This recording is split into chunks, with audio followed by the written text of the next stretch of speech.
Any photographs or audio from The Goonies is owned by Warner Brothers and not me.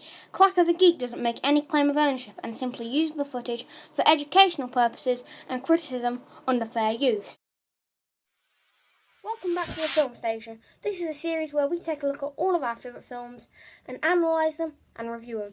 I'm Clack of the Geek, and today we're going to be taking a look at The Goonies, released in 1985. This film really does have that just iconic feel. I mean, it's got action, adventure, it's got suspense, and it's got Corey Feldman being Corey Feldman. So, we need to review this. So the story follows a group of young misfits in an American town who find out that their homes are going to be destroyed in favour for a country club. When they find an old treasure map in the attic, they go on an adventure, but as always, there's some obstacles on the way. Now, I feel that the story is just a nice little tale, essentially. It's a nice little story. However, I feel to fully grasp it, you're going to need more than one watch. I feel 2 watches, maybe 3 at most. Then you'll fully grasp the story. But it's still a good story.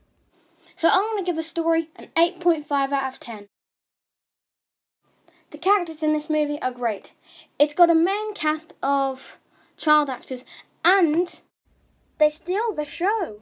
First of all, Corey Feldman's mouth is amazing. Well, anything Corey Feldman's amazing. Mikey's older brother, Brand, is your typical older brother, but still good. And Chunk is absolutely hilarious. Scratch that. All of them are hilarious. All of them are hilarious.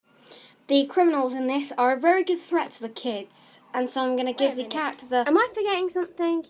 I am, but I can't put my finger on what it is. Oh yeah, Sloth!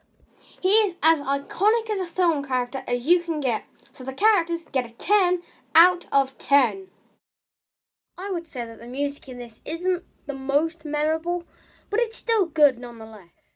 Obviously this is an adventure movie, and it's got signs of adventure, but it's also got some signs of humour and heart, and moments of heart as well. Goonies Are Good Enough soundtrack by Cyndi Lauper is quite cool, and really reminds you of the 80s. And in the scene where Sloth reveals his Superman shirt, you can hear the John Williams soundtrack for a second. See, it's that kind of stuff that I like in movies. So it's because of this that the music gets a 9 out of 10 for me. Even though this is an adventure movie, you can be more than one genre.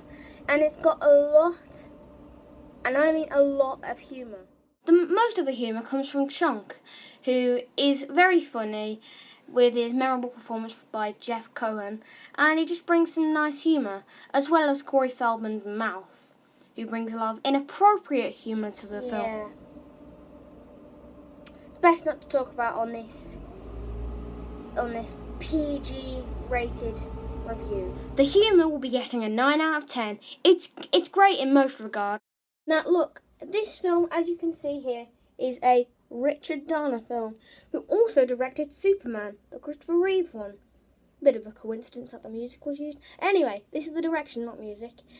And he brings a nice Spielberg feel to this film. I mean, it's got the sort of realism in the first part to the almost Indiana Jones style of action in the second part, with some of the twists and turns and obviously the water slide, which everyone loves. So I'm going to give the direction a 9.5 out of 10. There's really not much that you can fault with this movie. So what's the score going to be?